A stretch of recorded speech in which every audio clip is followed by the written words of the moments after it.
slate. We got a huge one tonight as opposed to last night, which the 8-gamer though, it felt like a pretty robust slate because there was, as I was sort of saying on the show, is that they think that there's a lot of teams to like, and I think every over hit last night. I'm not sure about that, but I think either every over or 7 of the 8 overs hit last night. It was a big night. I had a really good night. I had doubled up my money basically, which was always nice. I just missed having a big chance and not quite getting the right pieces of some of my stacks in I stacked the teams that I was heaviest were the Braves, Rangers, and Mets. The Mets only scored 7, but the Braves and Rangers scored 11 and 12, and the Rangers were less than 2% owned, so they were a good one. Anyway, good stuff from last night. Ready to move on to tonight. Sheets, how was your night? And we'll get into it. I did not do well. I got obliterated on DraftKings. I thought I was going to be off to a freaking genius start. I had Mets and I had Brady Singer, who was like tracking a no hitter. He had a no hitter for a while, yeah. And I'm like, this is easy. And then every other team just ended up doing better, and every other pitcher ended up doing better. The only thing that, ironically, that I did okay was I cashed in the FanDuel Monster, which was the only thing I built live on the stream. That record is really getting to be pretty impressive. Yep. So I hung on for the cash out, even though that lineup had Darvish. I had enough because I had Cardinals paired with maybe the Mets, actually. I'm not sure, but whatever, it was good enough to hang on for cashing there. So that's a shout out to the live stream. Absolutely. Yeah, so I'm ready to go after today as well. You know what I didn't look at yet? I didn't look at the weather. What weather? We've got a little bit. So the Pittsburgh and Mets game. So that's your part of the country. Yeah, but that's the one that seems to be the one that's the most risky. Yeah, I've been hearing about the weather here today, so we'll see. Yeah. So those are the ones. And then Boston at Washington. It's funny because even if I see like if I see an orange somewhere, but I see a yellow orange in Washington. Yeah, that's like red. That's like worse than an orange to me. Yeah. I just don't trust them with anything. We had them twice last year cancel games that were actually green on Ross thing. It's like the only time I've seen that. All right, so here's the big news. Not the big news is that I finally dipped my toe into the best ball streets. Oh, how did that go? I did it. Well, I set up an underdog account. I got like $100, matching bonus, and I figured I would just start doing it. So I've been just doing. I've done already like 6 drafts. I'm just playing that like 5 that Uber lottery with like 3 million for first or something like that, where I'm completely drawing dead. But I figured I would just try. I got a good draft list from another source, and I've just been alternating between doing some auto picks, some just kind of like intelligent stacking and stuff. And I want to do a live stream where Rhodey kind of watches me and kind of walks me through stuff I'm doing wrong, stuff I'm doing whatever. And we'll just and we'll start learning how to do it, I think. Yeah, absolutely. I actually want to get on some of that into some of that as well. So they just run them every now and then, like they run nonstop. Like you register for one, and it seems like all day, all night. It takes about 10 minutes to fill, right? And then it's 30 seconds per pick. Yeah, the whole draft is like an hour, if that, not even. It'll be good to get us prepared for the season, if nothing else. So I want to at least get it. I want to do a show with you and Rhodey if we could try. Absolutely. So we'll get that. We'll get that. But let me share my screen. Any overalls in the slate before we go into the game by game? I don't have like a giant thing because it's a big slate. I have again, and with the giant slates, there are 2 ways to approach it. Number one is to just spread, right, which is definitely one way to do it, or to try your best to just make a large slate small, take some stands, take some fades, some stands on fades well, and then just kind of roll with it. I kind of like that secondary approach, just try to make and you listen, you're going to be getting rid of some teams that have chances, you're going to get rid of some pitchers that have chances, but I think that's pretty healthy. So I was able to actually we'll get to them, get like a good solid like 6 top stacks, and pitching wise, I think it's actually a pretty poor pitching slate in general. Yeah. So you're going to be able to pick from a lot of options, I think. Yeah, I think that's the one thing that stood out to me was that there was not one pitcher that at their price I felt at all comfortable with. So we'll get into it. Boston at Washington, the first one on the board. This is, we have a game like the weather is going to dictate some of this for me. So I'm going to say what I always say here. I think Pivetta it would be an interesting tournament play if he wasn't going to be so popular.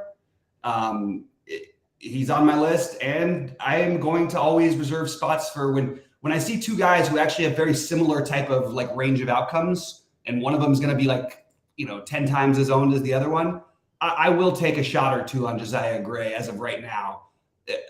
Again, if any weather at all, I'll probably get off this game, so I'll probably not play these guys. But that's what I've got is this a little bit of interest in both pitching, and I have no interest in the hitting whatsoever. I agree with what you said about Pivetta. He does look like one of the stronger plays, but he's typically a guy, in my opinion, that you don't want to play as chalk. It's kind of like the Andrew Heaney, guys like that.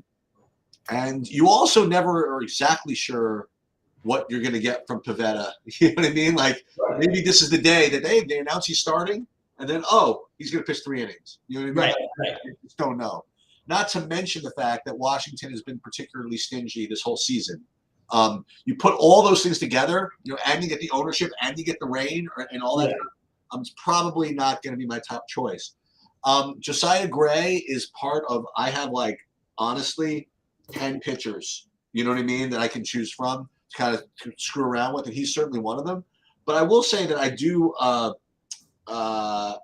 have Boston, just so you know, as one of the top 6 stacks, not on DraftKings though, but on FanDuel. There's got to be some kind of pricing difference over there, I suppose.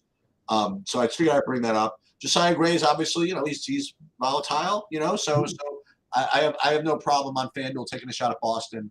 But I think Pivetta is going to rate out, as long as the weather holds, rate out is going to be one of the better plays. But again, as chalk in a stingy matchup is kind of, I don't think I'm going to get to him as far as, my big buy-in, I don't think. Yeah, and I'll just throw out, as we go through, I like to throw out my little, if there's a value play, Dom Smith is still 2,500. Just throwing it out there because, that always seems to be the thing people want to know is the value one. So I'll just throw them out as we go. Yeah, I have that up here as well. I'm not seeing too much Boston or Washington as the value in my sheet yet. But what do you have, Tom? Oh, Dom Smith at 2,500. Yeah, he looks okay. Yeah. All right. Next up, you got Pittsburgh Philadelphia at Toronto, right? Right. So this is probably 2 of, I guess, the better pitchers on the slate. I don't think I want to play either of them. I hate this matchup for both of them. And if Wheeler was a little cheaper, but 11-6 at Toronto just feels like the wrong thing to do.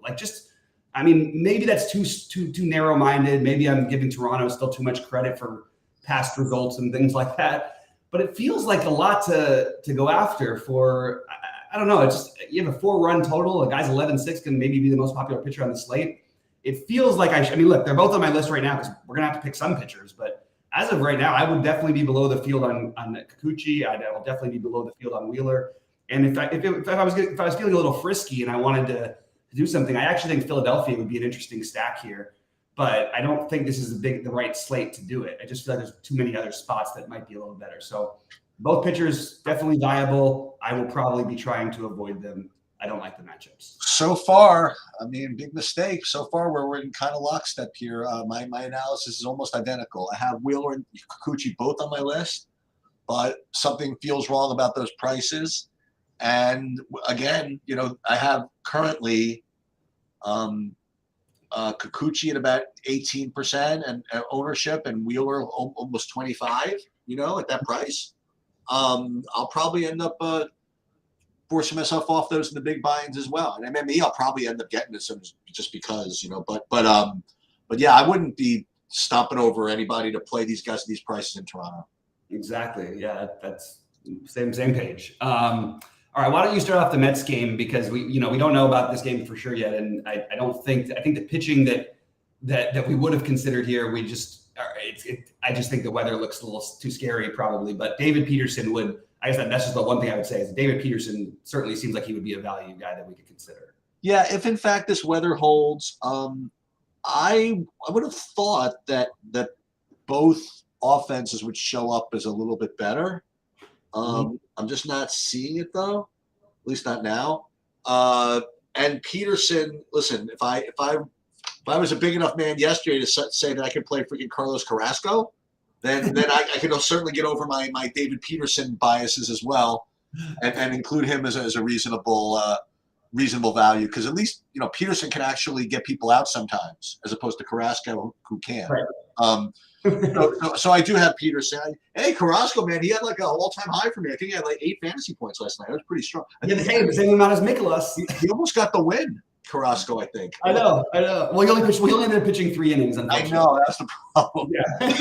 Anyway, so I mean, listen. I mean, these guys. Listen, Carrasco. At least I'm trying to think of how there's such a lack of pitching that they keep guys like Wainwright pitching. And you know that? Did you even see? We even talked about this. That Dallas Keuchel's been pitching again. Yeah. No, we stacked against him last week. What the crazy thing is, he comes back, and I remember I played Philly against them, and Philly was like completely unowned. They scored like 11 runs. I don't know how in a small slate they were unowned against that guy. Well, I was going over it in my because I did that one solo. I'm like, well, obviously everybody's going to play Philly because they're people just going to go after Keuchel, and nobody played them. It was pretty funny. It was so weird. So I like Peterson a little bit, and none of the hitting. So if the game plays, Peterson and I think the Mets are viable enough to make a stack out of. You're going to get Mark Vientos probably a little bit higher, and look, it's nothing exciting. He's been terrible. He's 2.4K because of it. Alonso has, obviously found himself and is probably one of the best one-offs if you had to pick one on the slate. Just if you had to bet on somebody to home run today, I think he's probably as likely as anybody. So I'm not going to write the Mets off. Maybe more of a mini stack for me because their offense is not very good or deep. But then again, Jonathan Arias, who was the one guy I didn't play from the Mets last night, he had a home run. So I could see going after Fulter and a Pittsburgh bullpen that's been better than expected. But I just have a mild interest in the Mets, and there is some wind blowing in from center, so certainly not a priority for me by any means. But I will say that Pete Alonso and makes me want to just play the stack a little bit. I see Pete Alonso against the lefty.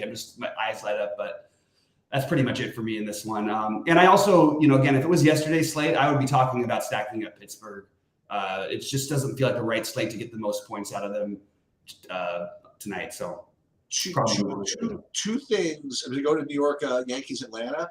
Two things I forgot to talk to you about that came out of the afternoon chat. One was there was a guy in there who was like kind of saying that he could help with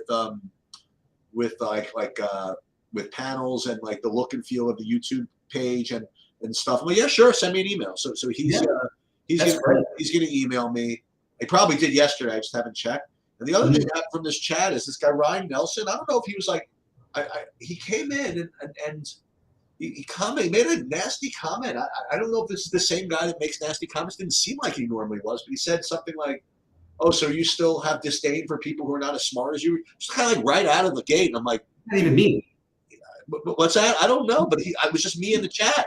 Like it was just me doing afternoon. You think he was just like, and then I'm like, dude, you're talking to the wrong one. That's for sure. I mean, and then he didn't say anything else. And then he came in later in the chat. He says, "Hey, what's your favorite sports betting play?"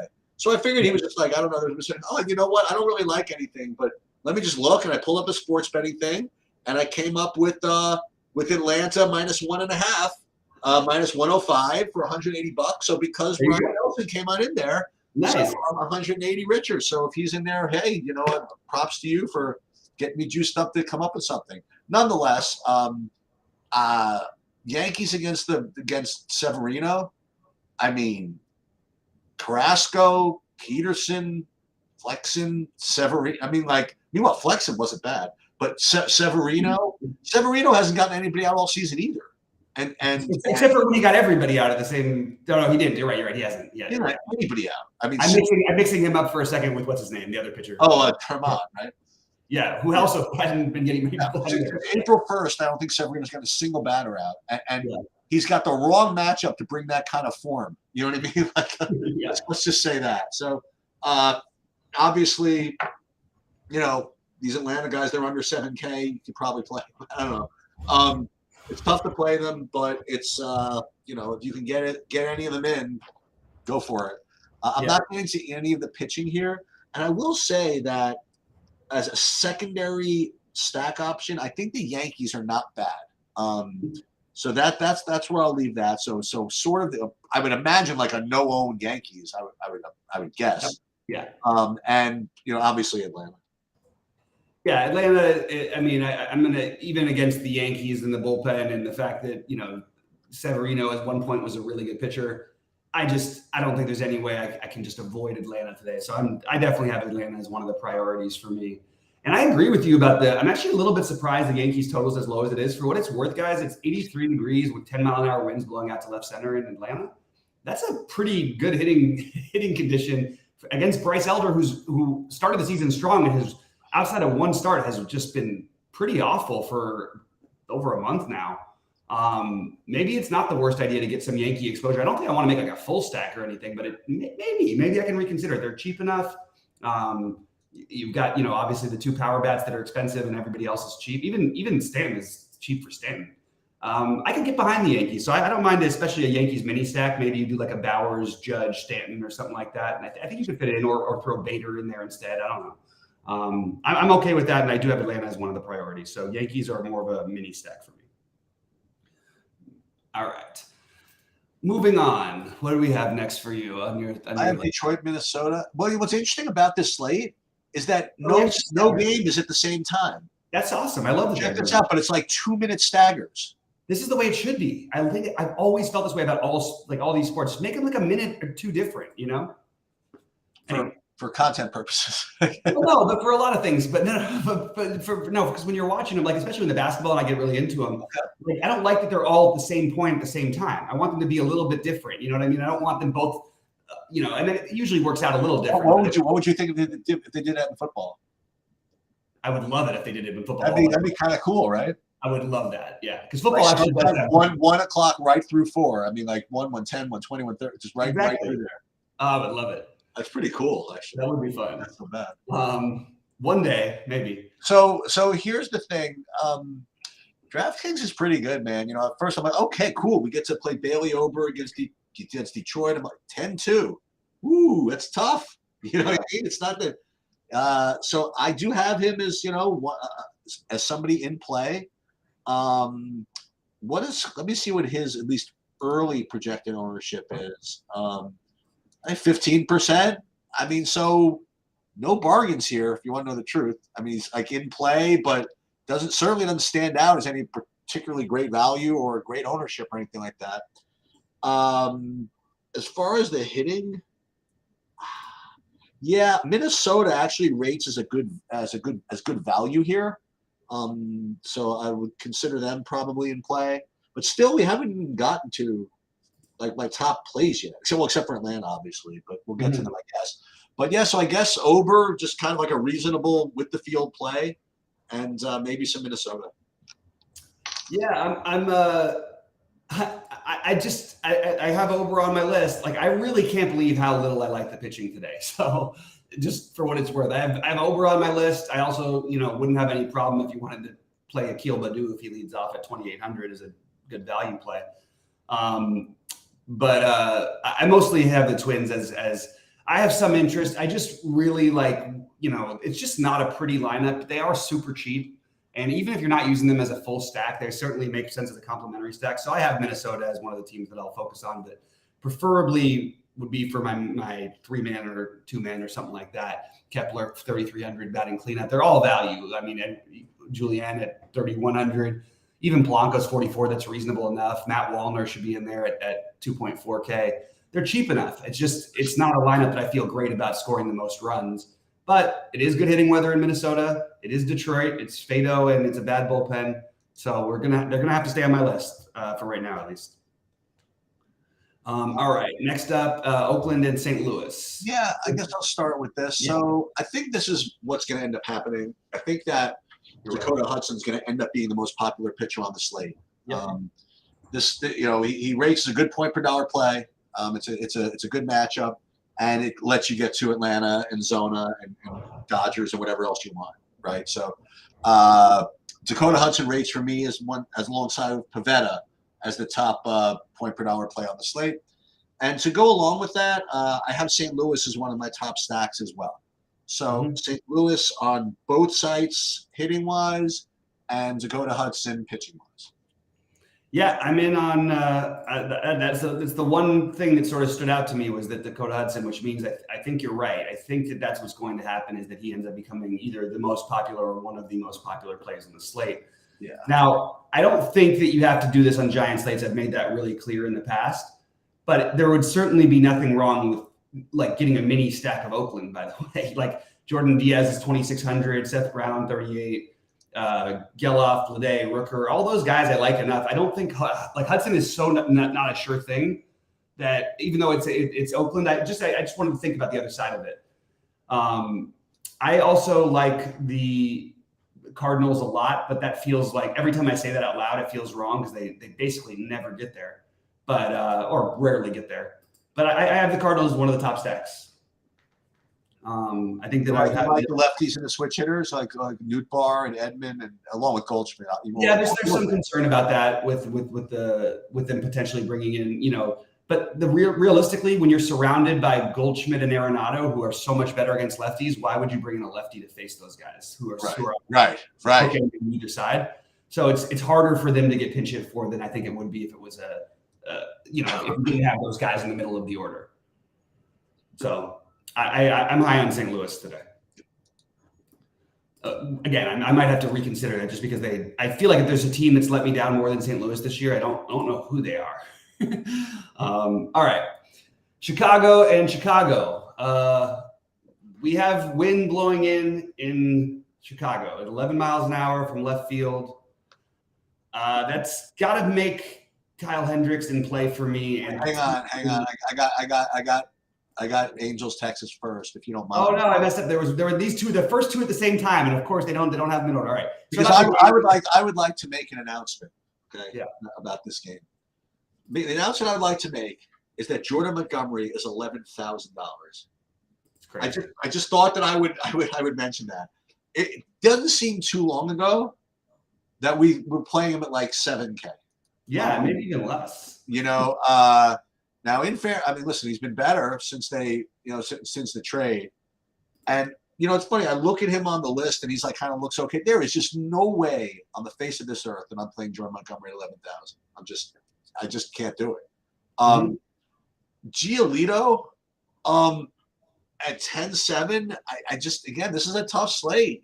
I just don't think this is what I'm going to do. I just don't think I'm going to pay up for this stuff.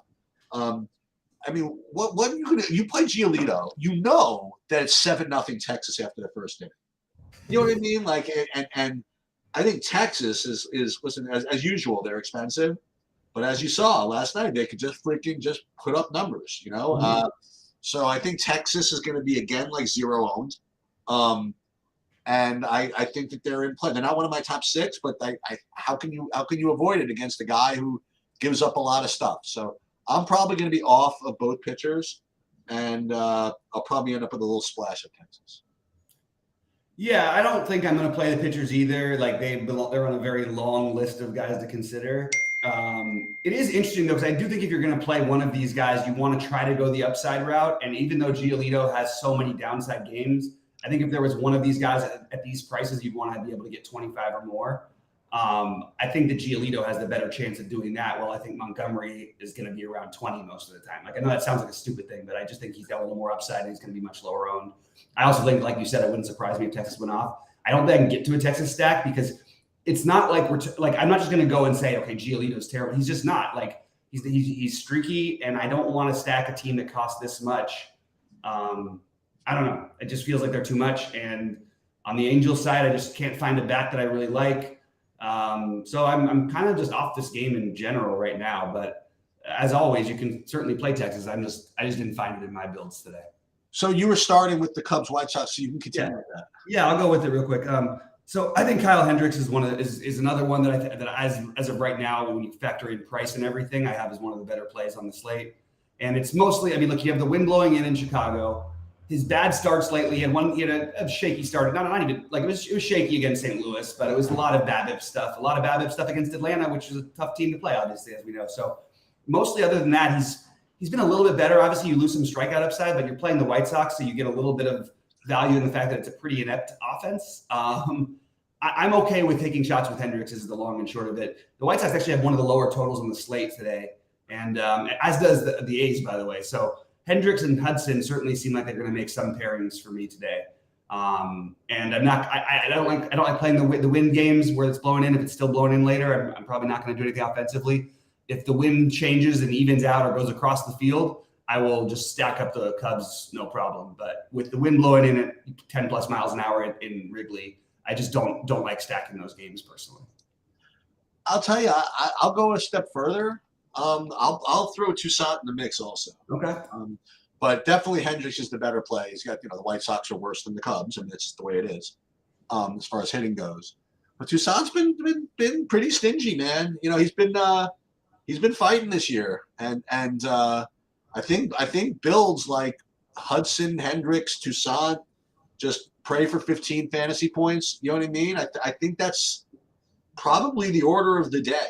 And as long as wind's blowing in, I'm kind of into that. Because when I'm looking at this, I did have the Cubs as kind of like a secondary stack, and I even had like outskirts like White Sox. But listen, I don't need a 100-game slate to be fighting Wrigley wins. So I will. I definitely think Hendricks is in play, and again, I will throw in Toussaint into the dumpster also.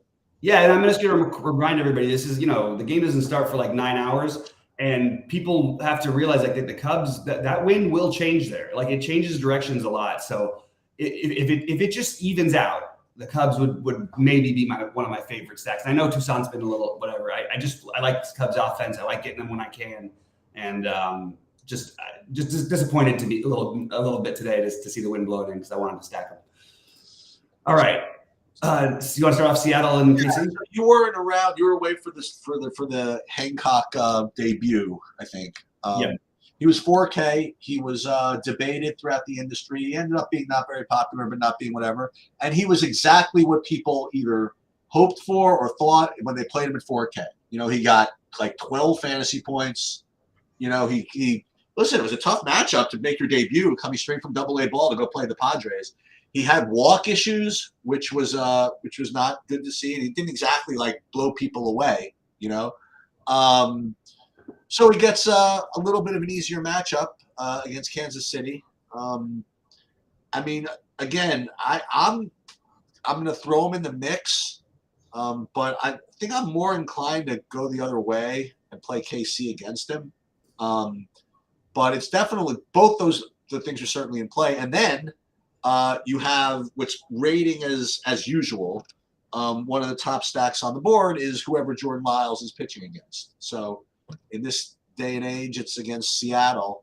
But one thing I will say, okay, and I, listen, I played Brady Singer last night, and when I played the Seattle when I won like the tournament a week and a half ago or whatever. Yeah, I like playing Seattle against the lefties. Okay, I like playing the righties against them. I don't like playing Seattle against righties, and I like pitching righties against them. Now, I don't know if Jordan Lyles is even worthy of like that type of analysis, but Seattle's going to come in somehow as like super popular somehow. They always play guys against Jordan Lyles, and if they end up being that popular, I don't think it's like that much of a lock. Because I just prefer playing Seattle against the lefties, but they are rating to be like a very, very good stack for me. So in summary, I think that this game, you're going to need to figure out what you want to do because Seattle's going to rate well. Hancock is cheap enough that you have to consider him. And in Kansas City, as always, is going to look very cheap. Yeah, Bobby Witt, shout out to him for having I think it was the 4th fastest inside the park home run that they've ever recorded yesterday. I don't like these. I don't like these inside the park. I don't like these plays where it goes off the outfielder's mitt and they give him credit for a hit. I don't like any of it. But anyway. It's still hard to hit it inside the park home run just in terms of speed alone. Oh, yeah. Oh, no. He was blasting around. 14 seconds is pretty crazy to get around the bases. So anyway, but I like Hancock here just because of the price, and it's sort of the theme of the day. And as much as like I can certainly see the argument for playing the Royals. But I also think that part of the reason we keep liking these guys is because they're playing the Royals. Right. Yep.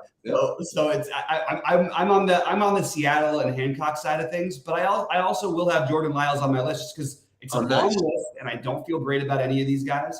So I am going to, but I do have Hancock as potentially like a preferred. Like I might even have him right in that. It might be he, Hudson, and Hendricks as my three favorite that we've talked about so far. Okay. And you do have the really cheap bats for Seattle, and I don't think because of the nature of the slate they're going to be especially high owned. One thing I want to point out is like a lot of the games we've played this year in Kansas City have been like 90 degrees, 100 degrees. This is 74 degrees with the wind blowing in a little bit. Just worth noting because I do think that makes a difference. And yeah, so I can see all the as you always say, all the problems of this game. Every part of it makes some sense to me. But I'm leaning more on the Seattle and the Hancock side. I do think the value for some of the KC bats like Melendez, Massey in there, like you have some value mixed with two really good hitters, Perez and Witt. And so the stack kind of naturally makes a little bit of sense. So I'd certainly get it. I'm definitely not going to cross off KC, but I'm definitely more on the Seattle Hancock side of it. All right. Next up, we have Arizona. Which one do you have first? Arizona, Colorado. Oh my God, we actually were. All right, so why don't you jump in on this one and start it off? So Arizona, alongside of Atlanta, is rating to be the top projected team on the slate. They're also going to be continuing to be high owned. They disappointed last night, and they're still going to look good today. So again, don't play them with chalk, but you want to do something like, Hendricks, Hudson, maybe. Mm-hmm. Maybe that's going to be a little more popular than I think. But just make sure that you play Arizona. Either, like you say, don't play the popular 5-man. By the way, like if you look at like who scored even fantasy points for Arizona, even the 4 runs, like I saw a lot of 5-man Arizona stacks with like zeros. The people who actually scored the fantasy points were not the people that anybody played. Anyway, they're going to look good. I'm certainly not getting to any of the pitching, and I'm not getting to Colorado. So I actually think that and maybe it went a little bit overlooked, but Charlie Blackmon is still 3,300 in Colorado, and he just came back. So I will say that he's like a guy who I think makes for a decent one-off, even though his power and speed is not the same as it used to be. 3,300, it just seems a little too cheap, assuming that he does lead off again against the lefty, which he usually does. So Arizona is basically going to have a bullpen game, and I think both of these offenses are completely viable. It's really hot in Colorado. It's like 90 degrees. And I really hate that I like Arizona as much as I do today. I'm just going to have to force myself to not click the 5-man button. I just think maybe if I play the $153 thing or something like that, then I could play a full 5-man stack because at least I then have the same amount of entries as everybody else. And there are plenty of ways to get creative at different spots or pitcher or whatever. But I do have Arizona as a team that I'm certainly considering how to do it, but I'm probably going to try and stick to like a lot of 3-mans. Maybe I'll play them as a 4-4 some places. On the Colorado side, I just think that they're a little bit better than maybe they're getting credit for here. I think this is, it's a bullpen game.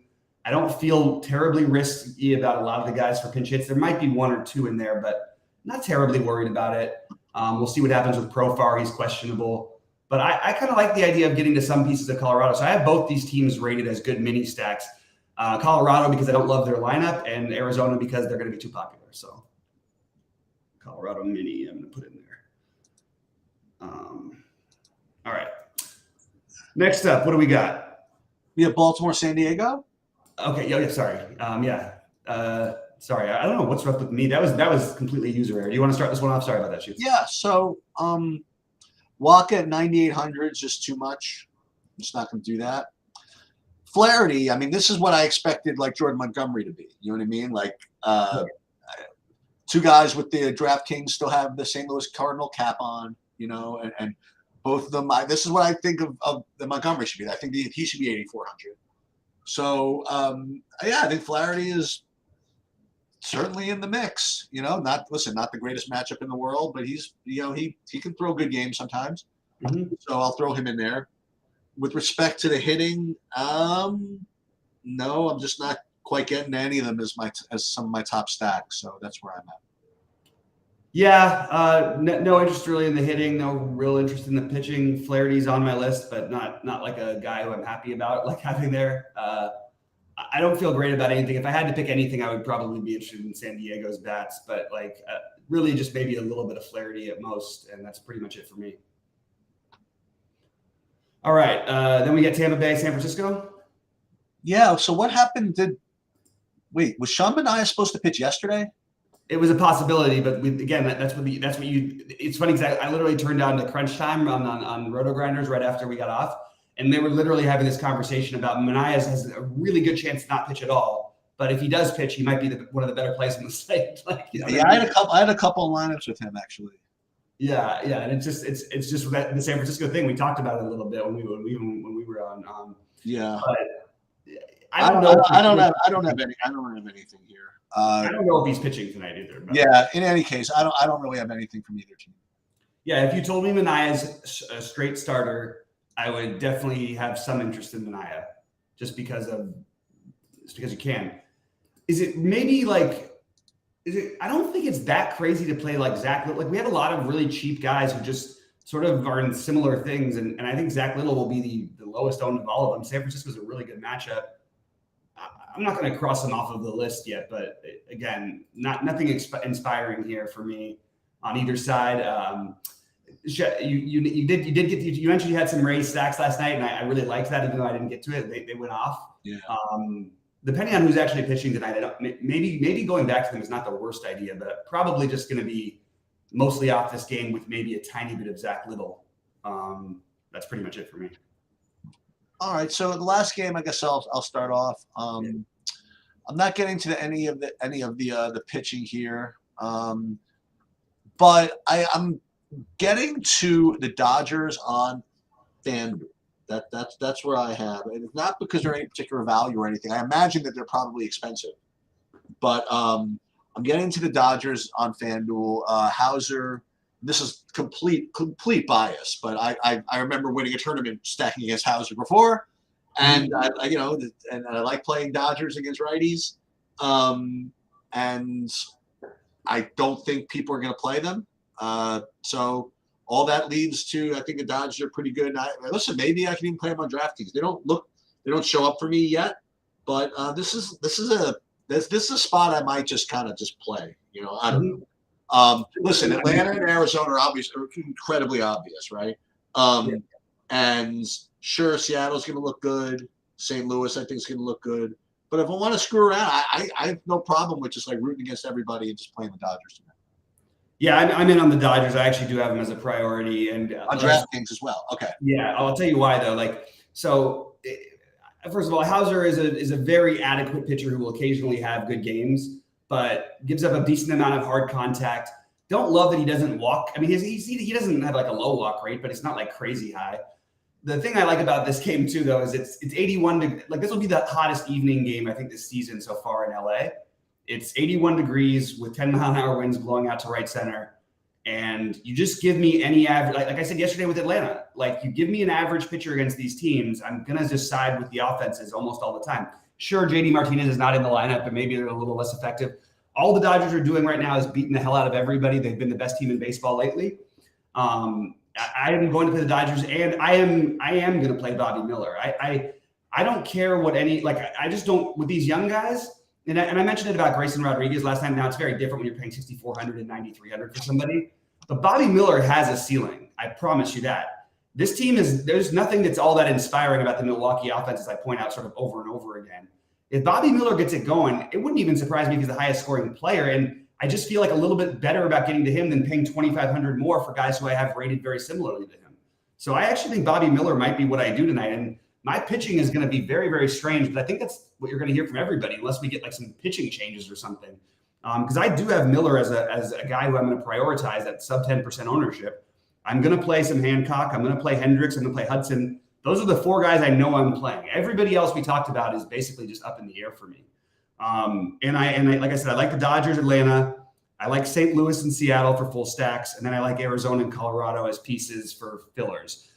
Specifically, those pieces in that Arizona game would be the power bats, obviously, and then on the Colorado side, well, power bats, which is like everybody for Arizona. But the Blackman, McMahon, Diaz, Brendan Rodgers for Colorado, I'll probably be using them to fill out the St. Louis, Seattle, Atlanta, and LA. What have the Dodgers been doing with respect to starters against these righties? Have they been playing both Peralta and Hayward, or what have they been doing? It's been a mix lately. So my guess is, but because JD is out, it probably will be. It's really weird. Like Ahmed Rosario bats cleanup one day, and then he's batting ninth the next day. It's a very strange thing, but I kind of get what they're doing. But I think you're going to see Outman, Hayward, and Peralta all three of them. Okay. I wouldn't be shocked if anything else, if something else was different. They can always mix it up and do something. And is there any is one even more likely than the other to be subbed for between Peralta and Hayward? Or are they both the same pretty much? More likely more likely Hayward, but again, it sort of depends on when it comes up in the order. But it is usually it's Hayward is almost never going to bat against the lefty. Peralta sometimes will. And Outman is the one that's least likely to get pinch hit for.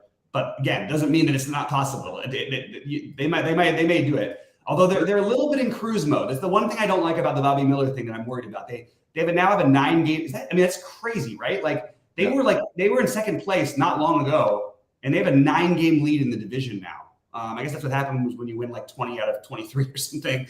But they're not probably going to overextend things. They don't really need to going forward. You know what I mean? So that's one thing to consider for the Dodgers, that maybe, and because of it, in one way it hurts your pitchers, in one way it helps some of your hitters, because you're less likely to always, have the pinch hitting coming in when you're not as desperate to, when you're up by 5 runs and you got the bases loaded with 1 out. Maybe you let the guy stay in with the lefty spot this time of the year, rather than when you're in a 1-game playoff race, you're probably going to be pinch hitting there every day. I mean, like you play like what's on my board here. You play like Hudson Hancock or something like that. You could literally just load up. You know what I mean? Like you play Freeman, Betts, and Muncy with impunity. And if you threw it out in Peralta, for example, you still have like infinite money. You could put in Dodge. You could put in Braves people in there if you want. You could put some Texas people in there if you want. I mean, you got to hold the line with these pitchers. That's all. And you have 2 good. Just use these 2 as examples. I mean, you have 2 good matchups, and their range of outcomes between like 7 and like 20 somewhere. You know what I mean? So just don't have reasonable expectations for pitching's performance, and just hopefully the hitting goes off for you. Yep, that's sort of going to be my theme. And if any pitcher puts up like 35 tonight, I'm probably going to be in trouble, because as of right now, I'm not prioritizing those guys. Well, you say that, but then you think about it. If someone's going to play like Wheeler and who else would it even be? Like it would be over probably. Let's say they did that. I mean, what stacks am I going to be afraid of? You know what I mean? Like if Wheeler does get 30 and Ober even gets 30, you know what I mean? Yeah. And I'm sitting there with he's got 60 fantasy points and like a Royals stack, right? Yeah. or like a Pittsburgh stack, and we're sitting or Seattle. And we're right, that's true. And we're sitting here with 30 points and like all the Braves and Dodgers. I don't know. I'm not sure. No, you're right. That's totally fair. We've seen it happen so many times. I mean, last night I had plenty of the nuts with Max Scherzer, who went nuts, but my best lineups were almost all the Grayson Rodriguez and Joe Schmo. You know what I mean? It was the guys who combined for as many points as Scherzer had got alone. It worked out for me. I'll tell you, it's funny tracking that Kansas City game here from last night. So what's his name was like cruising through a no-hitter, right? He's going to the 7th, right? Yeah. First he gives up a single. I'm like, okay, get him out. We know what's going to happen next, right? But then they left him in for another bat. He only pitched like 70 pitches or something. Yeah, he had no pitches. Yeah. So then he gives up another thing. So it's 1st and 2nd, and they pull him out. I'm like, okay, no problem. Okay, you don't get the complete game shutout. You don't go whatever, but whatever. Then some dude comes in and gives up a 3-run homer. Yeah. So that's 2 runs that gets credited against him. Right. Like, no problem. At least he'll get the win. And then the whole game blows up. Crazy. Yeah. Get that. So it's like baseball. No, it's annoying. But all right, guys, we'll be good for live at 6. Wait. Hold on. What's going to be? We're going to do this again. What's your sports Or you're going to put your bet of the day up? Oh, I haven't figured out what my favorite one is yet. It wasn't like a one that jumped out to me today more than others, to be honest with you. I really liked the overs yesterday, but I didn't actually pull the trigger and bet any of them. Today, I don't have like a decided game that really stood out, but I'll post my stuff a little bit later. Oh no, I'm going to do one. You're going to do a bet here. You got one. All right, that one looks okay. All right, I'm gonna do an extra bonus because this one is not gonna be on the main slate, I don't think. Okay, so we are going to go with the Reds with Graham Ashcraft -110, just straight money line against Logan Allen and the Cleveland Cavaliers or whatever they're called. The Cleveland car, man. That Cleveland, it's so hard now to get the old names out of my head. So that's where we are in. I like that. All right. Yeah, it's one game obviously I didn't really think about today because it's earlier, but yeah, exactly. I like that. Definitely.